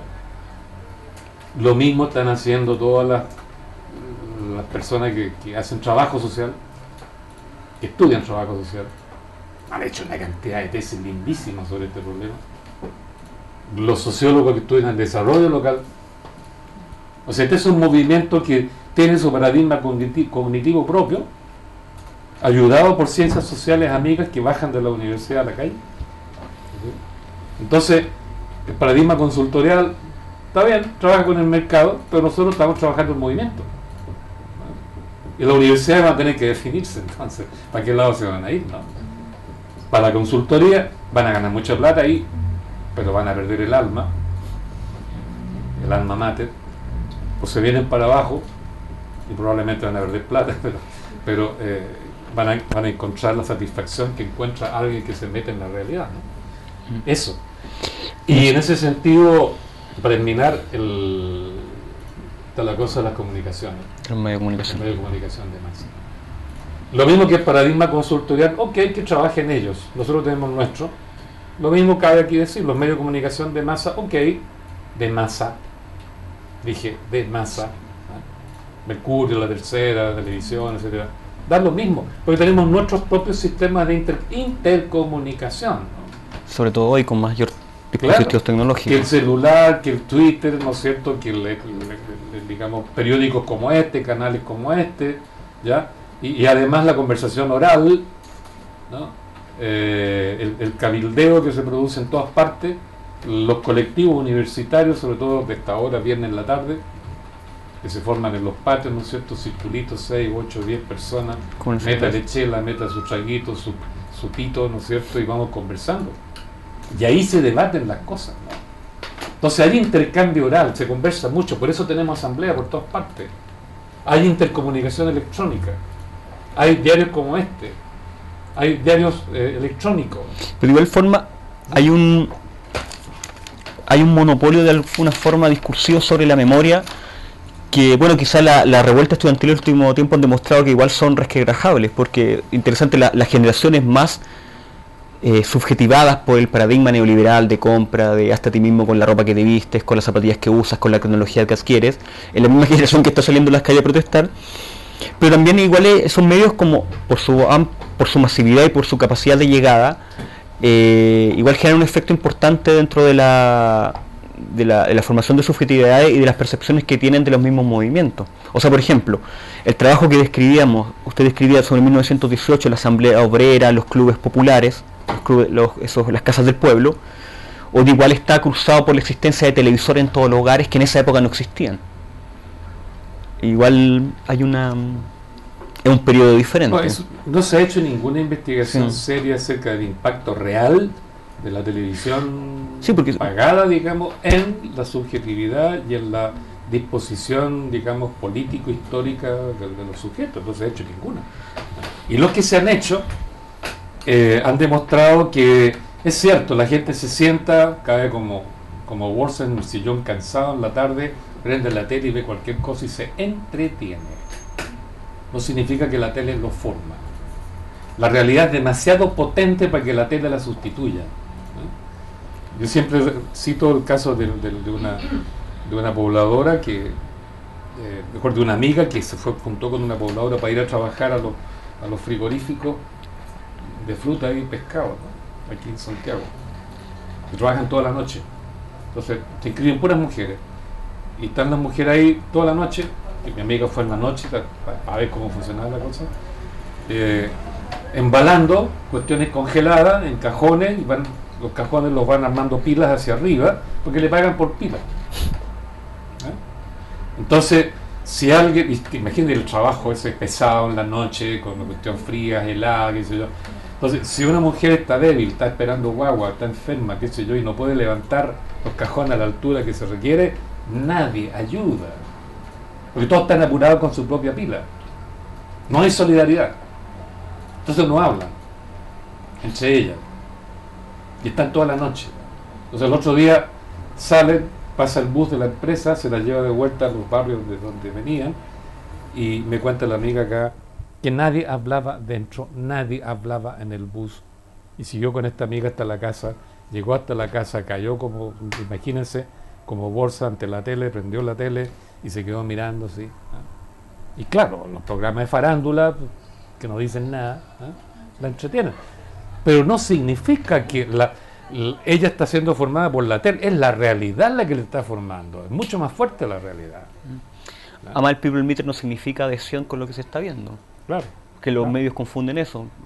Además que si uno atentamente ve la televisión, no tiene nada formativo, o sea, todo es farándula, y unos programas horrorosos que transmiten en la hora prime, ¿no es cierto? Los programas de entrevistas son muchas veces un chivateo, ¿no?, porque están, como dijo alguien por ahí, con 4 periodistas delante, como enfrentar un pelotón de fusilamiento, ¿no? O 4 inquisidores que te quieren pillar en falta, ¿no? Claro, entonces te bombardean así como si fueran culpables, ¿no? Entonces, eso no es formar a nadie, o sea, al contrario, al contrario. Entonces, yo diría que los medios de comunicación tienen mucho menos peso real en el movimiento popular que lo que se cree. En cambio, muchísimo más potente la intercomunicación horizontal. Es eso lo que determina la fortaleza de este movimiento, ¿no?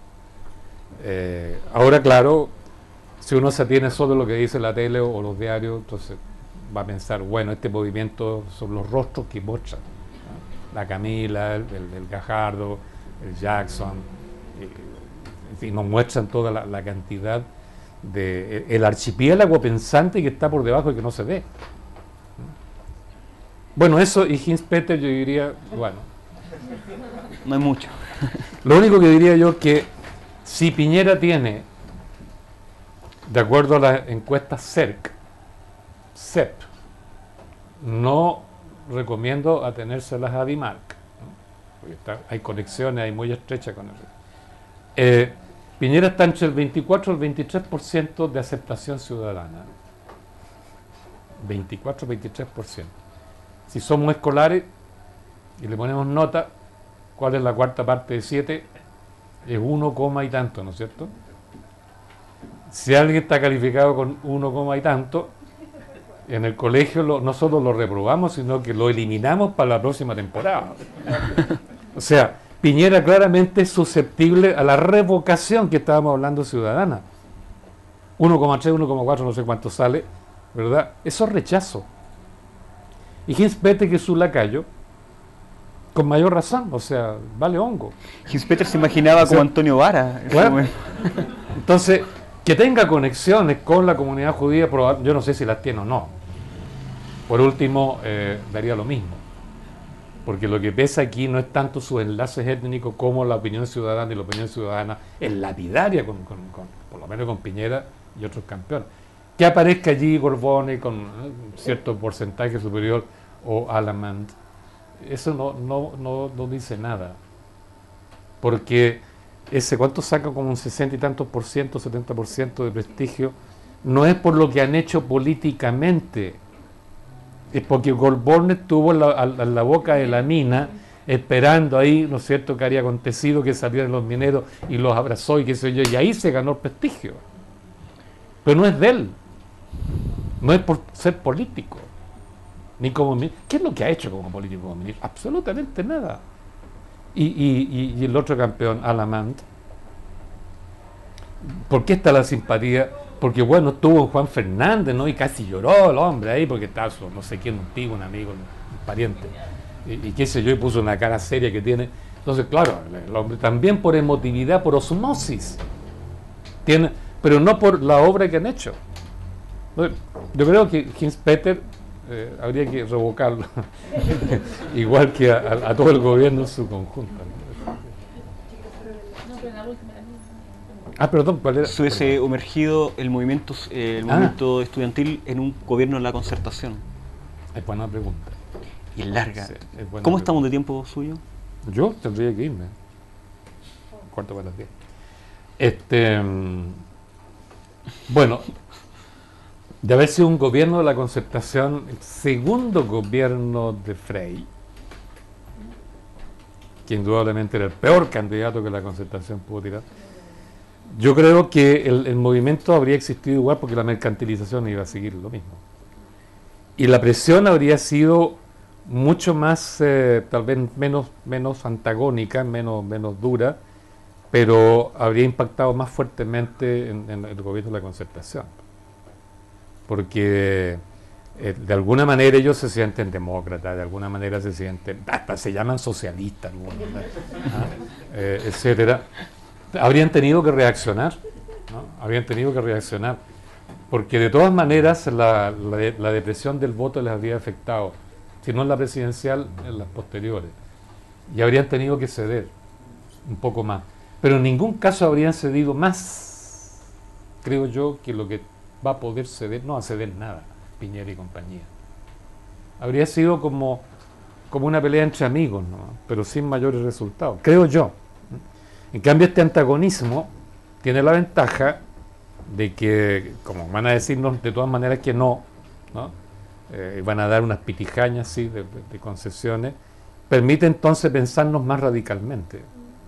Y si nos pensamos más radicalmente, entonces por eso estamos hablando aquí como estamos hablando, porque si no estaríamos hablando de otra cosa, ¿no? Estamos hablando de soberanía. Y claro, podemos hablar de soberanía frente a un gobierno como Piñera que tiene un 24% de aceptación, ¿no? Probablemente Frei a esta altura tendría menos. Por algo perdió, pues, ¿se fija? Entonces, pero sería distinto de todas maneras, ¿no? Porque todos nosotros de alguna manera respetamos a nuestros amigos de ayer, ¿no? Los socialistas de ayer, los demócratas, mejor dicho, los comunitaristas de ayer, ¿no? El social cristianismo de ayer, etcétera. Se hace difícil. Me consta eso porque tuvimos una larguísima conversación, ustedes saben, con Carlos Altamirano. Publicamos un libro al respecto, socialista él, pero no socialista neoliberal, él es socialista que está en la onda del movimiento. Pero a él se le hacía un mundo que publicáramos en el libro lo que él pensaba de los socialistas actuales. De hecho lo borramos, porque no quiso que se publicara lo que dijo de Escalona, por ejemplo, ¿no? ¿Y qué dijo Escalona? Como periodístico. No lo voy a repetir. ¿Ah? Y de la mayoría de los otros socialistas. Porque claro, él no está de acuerdo con nada con el Partido Socialista, pero no quiere herir a sus amigos de ayer. Entonces se chupa. Y eso a uno lo pone más, como dijera, más cuidadoso, en fin, menos radical. En cambio no hay ninguna necesidad de sentir un gran respeto por este gobierno. ¿Aceptamos una última pregunta? ¿Ya? Bueno. Ya. Está claro que Piñera está bajísimo en el gobierno, pero también la concertación, los partidos, los diferentes partidos están bajísimos y no los pesca nadie más que ellos mismos. Claro. Entonces, ¿cómo ve usted el 2014? Porque tampoco dicen, va a llegar Michelle Bachelet con traje de Superwoman. Eso no va a pasar, tendría que ser tonta para venirse a presentar a la descripción. ¿Qué ve usted? Porque tampoco se va a alcanzar como a formar mucho movimiento, muchos partidos aquí en 2014. ¿Cómo te llamas tú, disculpa? Carolina. Carolina preguntó sobre qué va a pasar el 2014 en las futuras elecciones, y yo creo que también da para hablar de una figura interesante que hasta ahora se ha quedado callada, que los estudiantes incluso fueron a dejarle un memorex, que es la señora Michelle Bachelet, la presidenta de la sonrisa, Winnie the Pooh, que tiene todo ese tono maternal, que como que eso. ¿Qué puedo hacer? También en Twitter dicen que los partidos deberían, a propósito de la pregunta, deberían participar en la Asamblea Constituyente, una posible Asamblea Constituyente, los partidos. Hay una parte final, recomendamos el libro, donde aparece quiénes son los enemigos del tema, que recomendamos que lo quieran leer. Y yo creo que hoy cerramos las preguntas porque igual está cansado. Tengo que tiene que irse. Tengo que partir. Bueno, yo creo que todo depende del movimiento actual. Si este movimiento logra radicalizarse, tiene que hacerlo con relativa rapidez, entendiendo por rapidez de aquí al 2012-2013. Pero hay que recordar que estos movimientos son lentos, ¿no? Son movimientos lentos que cuando están desarrollando nada más y nada menos que poderes legislativos o constituyentes, normalmente son, si atendemos a la pura historia de Chile, 5, 6, 7 años. Para que madure el movimiento, ¿no? Como tal. Por tanto, si este movimiento se apura un poquitito, se radicaliza rápido, y sería una materia de análisis si eso es posible o no, si uno mira para abajo a las asambleas territoriales ciudadanas, uno diría que sí. Si uno mira la CUT, Colegio de Profesores, la NED, uno diría que no. Entonces, depende de eso. Porque si este movimiento avanza lo suficiente para que, por ejemplo, se produzca la articulación de actores que hace falta. Se organiza una asamblea ciudadana a nivel regional y nacional para ir pensando el nuevo Estado, para ir de a poco pensando, porque tampoco se trata de al tiro de llamar a una asamblea de constituyentes. Y eso queda instalado, ponte tú, fin del 2011, 2012, entonces la elección del 14 van a tener que adaptarse a esta situación. Y ahí los candidatos van a tener que decir, bueno, yo voy con este movimiento y lo apoyo. Y el tipo sale, o la tipa sale, ¿no? Pero si no tenemos eso, entonces la misma dinámica partidaria va a ser como la próxima elección municipal. Los partidos son los que van a mandar ahí, ya están llegando a acuerdos, la democracia cristiana con el Partido Socialista, qué sé yo qué. El Partido Comunista de atrasito va a querer colocarse también en eso. Entonces, pues esta elección va a estar totalmente a la antigua, digamos, la municipal. Pero la del 14, creo yo, dependería del movimiento exclusivamente. Depende de nosotros poner el contexto en que se dé esa elección. Tiene que apurar el tranco. Claro, apurar el tranco. Ahora sí, el gobierno comete errores garrafales de aquí al 12, al 13, y el movimiento entonces se radicaliza lo suficiente. Se pueden hacer otras cosas antes, por ahí lo sugirió este señor, ¿cómo se llama? Me olvidé el nombre. El que promueve las asambleas constituyentes, la quiere, señor, para el próximo mes, una cosa así. Bueno, él dijo una cosa interesante, que si la cosa se pone muy crítica, entonces es legítimo, dice él, llamar a una ¿cómo se llama? A un plebiscito revocatorio. Que los países europeos la tienen, muchos países lo tienen. Tal como se hizo con O'Higgins, que el señor se vaya. Pero eso depende de la potencia del movimiento. Por eso yo creo que depende mucho de nosotros, ¿no? Y los procesos de aprendizaje ciudadano muchas veces en ciertas coyunturas históricas se aceleran y son muy rápidos. Eso pasó en la Revolución Francesa, por ejemplo. Pero si no, normalmente son más lentos, entonces yo creo que el movimiento va a madurar, yo creo, después del 2014. Pero depende de nosotros, absolutamente. Ahí está la entrevista que hemos tenido. Sí, yo creo que sí, por tiempo, con don Gabriel Salazar. Sí, como él decía, depende de nosotros. Esa es la idea de este conversatorio, para entregar luces y lo que nos pueda aportar para esta coyuntura. Y dejar esta idea, estamos recién comenzando. Estamos recién comenzando esta idea. ¿Sabe que igual un tema que me gustó abordar, hemos abordado muchas cosas en este conversatorio, pero fue el tema del periodo de poder constituyente, remontando al tema 1822 y el año 1918-1925, para que nos hagamos una idea de que hace 200 años en Chile había un sistema más democrático el que tenemos hoy día. ¿Usted qué literatura nos recomienda? Usted tiene un libro sobre ese periodo. Sí. ¿Su nombre para si alguien lo quiera buscar? Bueno, hay uno que es Construcción de Estado en Chile, se llama así, que va de 1800 a 1837. Entonces ahí se examina con lujo de detalles cómo fue esa coyuntura de 1822-28, ¿no? Luego hay otro libro que se llama El Poder Constituyente de Asalariados e Intelectuales, que examina en detalle el periodo 1918-25. ¿no? Y este librito chico, en el nombre Poder Popular Constituyente, que es una especie de introspección de este movimiento actual. Eso surge este año, me imagino, se nota. Que salió este año, sí. A calor de este movimiento. Las estadísticas nos dicen, las estadísticas, nos vieron 2050 personas a través de internet, Así que les damos gracias a todos ellos, también gracias a la gente que está acá, estamos unas 40 personas en este conversatorio. Yo creo que quedan muchas preguntas pendientes, muchas cosas por profundizar, pero lo invitamos a leer la obra de don Gabriel Salazar o seguir informándose también en las páginas del Ciudadano o en la página web de www.elciudadano.cl. Y además Gracias. seguir deliberando. ¿Mm? Además seguir deliberando.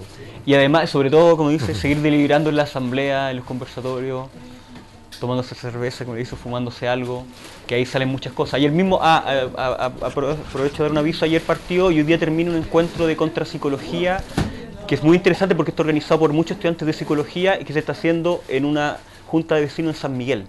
Que por esa lógica es sacarlo de la universidad, y ayer tuvo una asistencia muy buena y con unas ponencias muy interesantes que termine mañana en la Junta de Vecinos de San Miguel. Búsquenlo en la página del Ciudadano, aparece Encuentro contra Psicología dentro de estos espacios de reflexión.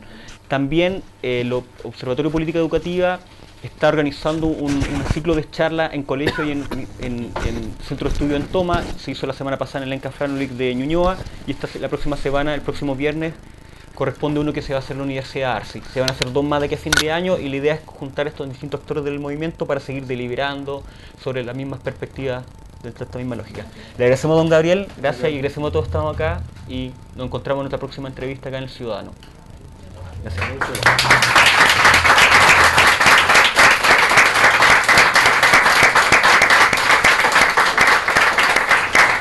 Ya, igual se hizo largo, pero es que se hizo largo, pero las historias son más, no es como un canal de televisión que no quiere tomar agua, no tomó nunca agua. ¿Esa audiencia está bien? Por internet 2000 personas, ¿Sí? igual, ¿Sí? bien.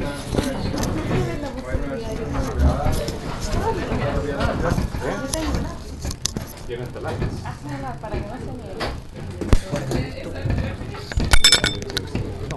Cuidado. Cuidado.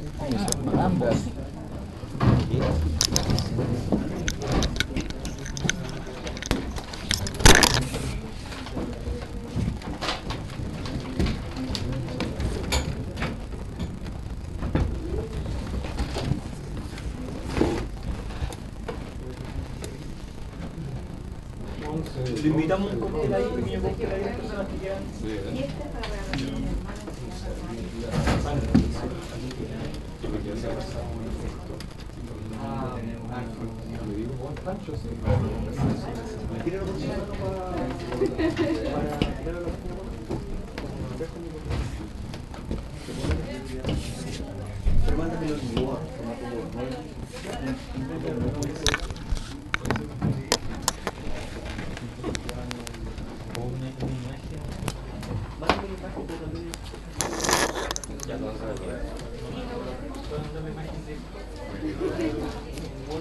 Muy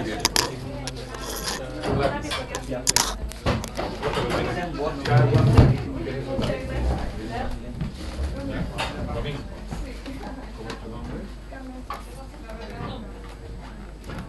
Hoy 2050 personas igual.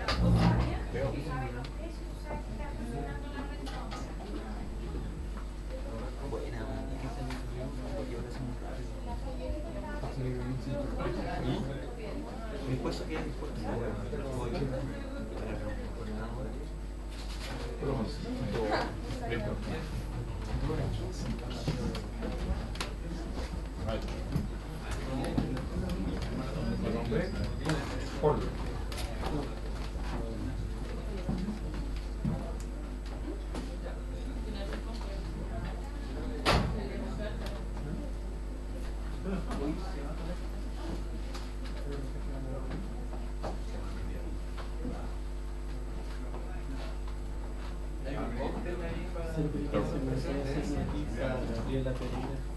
Gabriela Pereira.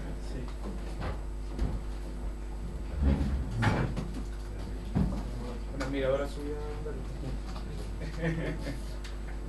Tiene fan en todo Chile.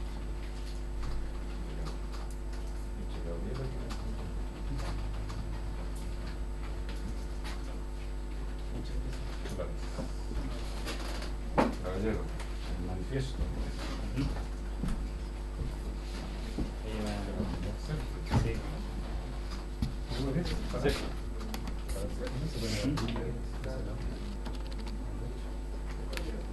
Leo. Leo. Leo,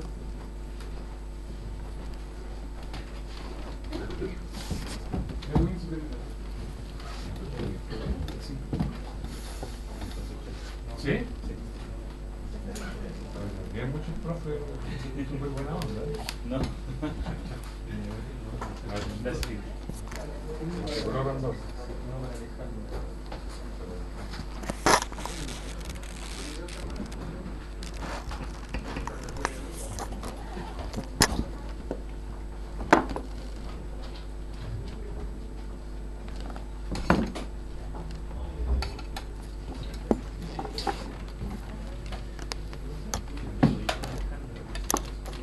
Me imagino que no tiene pinta además. Lo vamos a sortear en ¿Ya? Ajá. ¿Ya? ¿Ya? ¿Quiere poner aquí doble pero con alto? Sin nombre.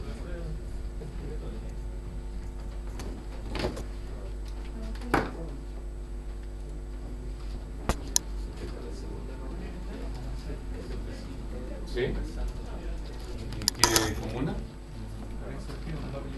Ah, de paro. Sí.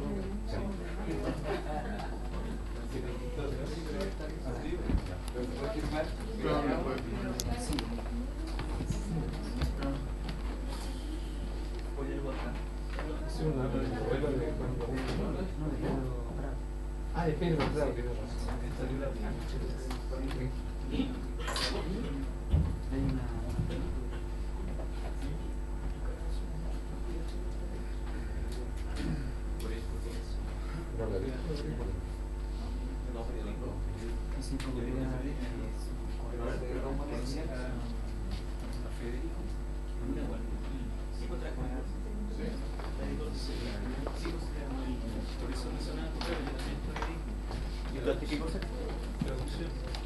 Sí, puntos de él. Sí, se ve bien. Un poquito.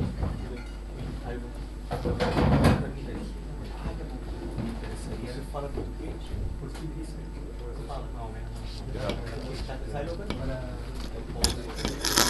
mí,